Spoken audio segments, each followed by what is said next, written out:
Un repas sans vin, c'est comme une journée sans soleil, disait Pasteur. Et bien justement, lorsque le vin se conjugue avec la gastronomie, qui est, elle, l'art d'utiliser la nourriture pour créer le bonheur, ils deviennent tous deux vecteurs de joie. C'est parti pour le Salon des vins et de la gastronomie, ici à Légney-en-Belin. Suivez-moi.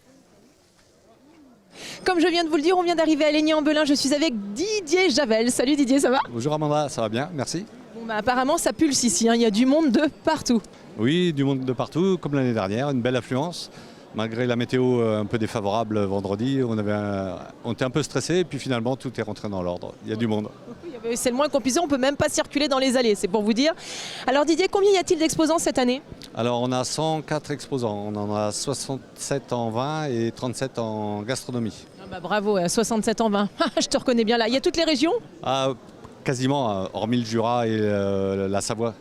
On a toujours du mal à les attraper. Et mis à part ça, dans toutes les régions, on a des petits producteurs qui sont arrivés cette année. Génial. On va les voir peut-être. Ah bah formidable, bah oui, mais moi j'ai envie de voir les petits nouveaux comme d'habitude. Et alors du coup, fais-nous rêver, qu'est-ce qu'on a en gastronomie? On a un peu de tout?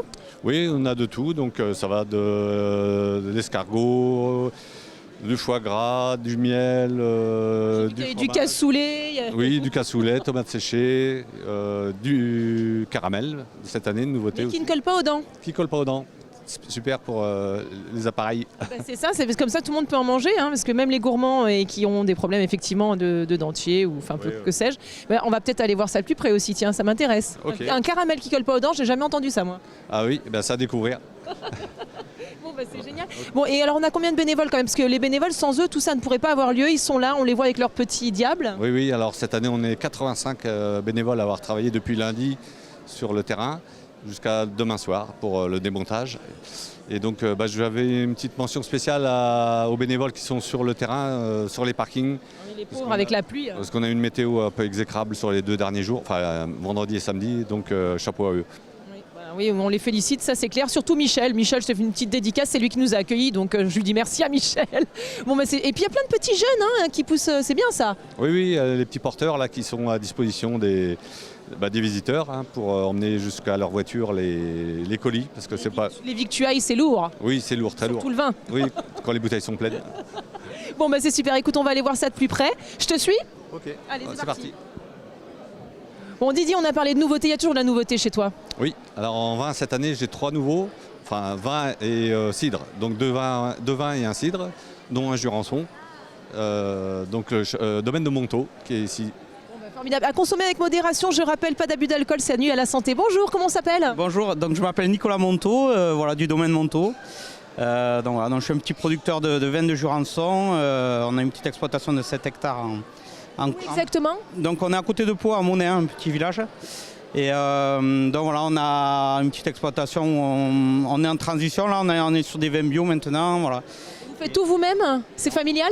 Exactement, ouais, on fait tout à la maison de A à Z, donc on s'ennuie pas. C'est formidable, et vous faites ça c'est avec votre femme, votre père, J'avais mes parents donc, qui m'aident encore un peu, et non, sinon après j'ai des employés également. Et mon épouse, on travaille à côté, voilà, elle ne travaille pas avec moi. Ça représente quoi en termes de production annuelle? Donc on fait entre 20 et 25 000 bouteilles de vin. Voilà. Donc aujourd'hui on ne fait que des vins blancs à Jurançon, on fait à peu près 40% de sec quand même. Et après on a des vins moelleux et liquoreux voilà, qui sont assez reconnus maintenant. Et des vins voilà, assez typiques parce qu'on a des terroirs typiques et des cépages assez typiques, le gros et le petit Vincennes qui ne sont pas très connus. Voilà. Quand on vous entend, ça donne envie, hein, ça chante, ça sent bon le soleil. Et alors du coup, il y a un site, il y a quelque chose pour vous trouver? Oui, voilà, on a un site, donc c'est domaine.montaut, Jurançon-Montaut, pardon. Et on nous trouve, oui, après sur Internet. Sur Internet, voilà, tout à fait. commander si on a envie. Oui, exactement, ouais. Et puis voilà, après nous on a l'habitude de vendre souvent aux particuliers, donc on fait un salon par grande région, donc on n'était jamais trop venu dans la région du Mans. Donc... je vous félicite pas, voilà. Mais il faut une première, c'est bien. Exactement. On est ravis de vous accueillir en tout cas. Et bien, merci beaucoup. Et bravo. Merci, bonne journée. On rappelle encore une fois le site parce que vous ne l'avez pas bien dit. Là. Alors alors c'est Jurançon, avec un C, -montaut, montaut.com. Très bien, bravo, super, merci, génial. On continue notre petit tour. J'ai perdu Didier. Alors Didier, c'est pas le tout tchatché comme Icos, celui-ci. Oui. On a du travail. Ah oui, alors dans les nouveaux, il y a qui d'autre? Donc le domaine des Souleyes. Ah, le domaine des Souleyes. Plein sud. direction plein sud. Très bien. Bonjour, ça va bien? Oui, et vous? Comment vous appelez, vous? Guillaume? Et c'est votre épouse? Sophie, oui. Sophie, enchantée. Sophie, ça va bien? Oui, ça va, merci. Bon, alors du coup, racontez-nous un petit peu l'histoire de votre maison. Alors, je suis la 10e génération de vignerons sur le domaine. Je suis installée depuis 20 ans. C'est un domaine familial, évidemment. Dans la région Malpère, à côté de Carcassonne, dans l'Aude. Voilà, on est vignerons indépendants. On fait tout notre vin au domaine depuis des lustres.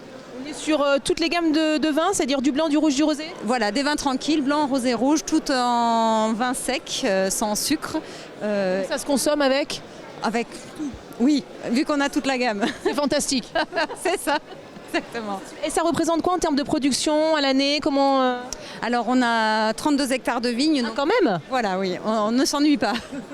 On ne fait pas tout en bouteille. Il y a une partie de la production qui est vendue au négoce et l'autre partie en bouteille que l'on vend directement au domaine ou sur salon. On ne fait pas de grande distribution. Il faut venir nous chercher. C'est formidable. Et vous êtes content d'être sur ce salon ou... Complètement. C'est notre premier salon à Légnay-en-Belin et on trouve que c'est un très joli salon et un très chouette accueil et échange avec les personnes qui sont ici. Formidable. Première fois en Sarthe aussi ou pas? Oui, tout à fait. Voilà. C'est une découverte, on est content. Alors donc, vous avez un site, vous avez quelque chose, comment on fait si on veut avoir du vin de chez vous? Eh bien, vous me contactez, Domaine des Souleilles, directement et vous tombez sur moi.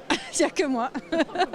C'est ou votre mari? Bah, oui, parce que vous avez, voilà, c'est madame qui parle, parce que a priori... C'est son business, moi j'ai rejoint après. Moi. Ça fait plaisir une femme, vu le Power Girl. C'est super, merci beaucoup. Merci à vous. On continue le petit tour, encore une nouveauté. Oui, plus local, un producteur de cidre de l'Orne. Voilà. Ah, très bien. Alors ça, c'est En face. plus proche de chez nous. Voilà, tout à fait. Elle est occupée, mais je vais l'embêter. Est-ce que je peux vous embêter 2 minutes? Je peux vous la voler? Bonjour. Moi je passe, excusez-moi, je m'introduis. Comment on s'appelle? Justine, Ça va bien, Justine? ça va hyper bien. Ah, j'adore le petit sweat rose, c'est marqué donc maison Ferrée. Maison Ferrée, la cidrerie du coup à Combloux à côté de Mortagne-au-Perche. Formidable.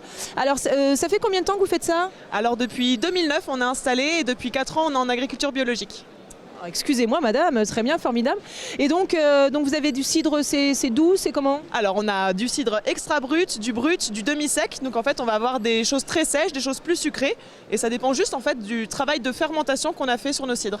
Ah, très bien, donc ça va de combien de temps à combien de temps alors? Alors sur les cidres les moins alcoolisés, les plus sucrés, on est sur 2 mois de fermentation. Et plus on va attendre, jusqu'à 4 mois, plus on va avoir un cidre qui va être sec.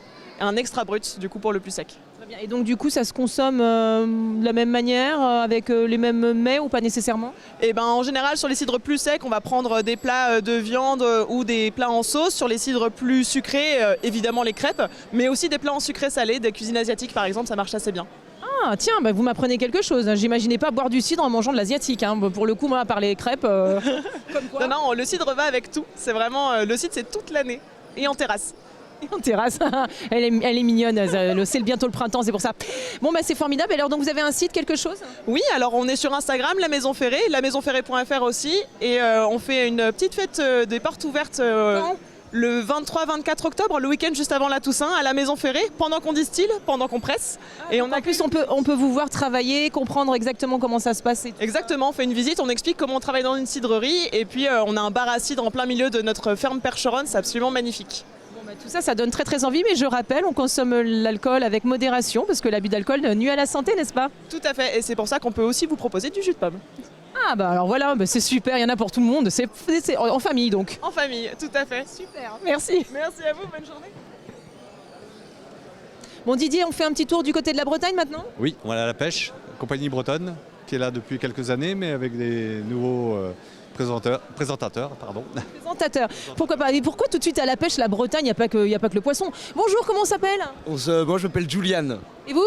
Fanny. Vous êtes beau, vos tabliers, j'adore, je kiffe, je tiens à le dire, vous êtes lumineux. Le soleil de la Bretagne. Exactement, mais et il pleut que sur les cons en Bretagne, je le rappelle. Bon, alors, qu'est-ce que c'est que cette histoire? La compagnie bretonne, racontez-nous un petit peu. C'est ça, alors la compagnie bretonne, donc la conserverie Jean-François Furic, elle a été créée en 1998 par Jean-François Furic lui-même, qui a voulu redémarrer une activité de conserveur après la vente de la première conserverie au début des années 90. Actuellement, ce sont Stan et Maria, ses enfants, qui sont à la tête de la société. On est une entreprise familiale, artisanale, c'est la 4e génération qui tient une conserverie. On travaille majoritairement sardines, thon et maquereaux. Tout provient des côtes françaises et c'est travaillé à la main directement dans notre usine à Pamar. C'est hyper important de le dire. J'adore Pin-Mar, c'est canon, c'est super. Enfin bref, et il fait toujours beau à Pin-Mar d'ailleurs. Et donc du coup, donc on a quoi? Donc là, c'est que des conserves, de la boîte de sardines. C'est ça. Ici, vous allez avoir les sardines, donc avec les sardines millésimées. C'est des artistes du pays Bigoudin qu'on souhaite mettre en avant. Et là, vous allez avoir notre gamme de sardines traditionnelles, classiques, où vous allez retrouver à l'arrière toutes les informations pour valoriser les métiers de la pêche, le nom du bateau qui a pêché le poisson, le port où ça a été débarqué, ainsi que le nombre de sardines par boîte. Fantastique, tout ça dans le plus grand respect de l'environnement, c'est top. Mais écoutez, vous en parlez super bien. Bon, et vous, on a un petit truc à raconter ou pas? Oui, alors nous, moi particulièrement, toute la gamme apéritive avec les rillettes et émiettées de thon aux algues wakame, voilà. C'est original ça. Ouais, voilà, vraiment à découvrir. Ça va très bien avec le salon. Aujourd'hui, on a le vin et les apéritifs. D'ailleurs, ça se consomme avec quel type de vin, justement, si vous aviez un conseil à donner? Sur un vin d'Alsace, comme on a nos confrères qui sont en face, ça c'est idéal aussi. Ou un vin de Loire, un vin blanc, des Bourgognes, un Chablis, un bon muscadet aussi, voilà. C'est génial. La Bretagne avec des petites touches de Japon, c'est bien. Et puis un bon vin bien de chez nous. Mais écoutez, merci, bravo. Un petit site? Le site La compagnie bretonne, lacompagniebretonne.fr, vous pouvez retrouver tous les produits avec les livraisons. Faut pas hésiter à appeler Joël, elle part bientôt en retraite. Très bien, super, merci, c'est top. Bonjour, quel est votre petit nom? Rémi, enchanté. Vous venez d'où, Rémi? Alors plutôt moi de Tarn-et-Garonne, 82.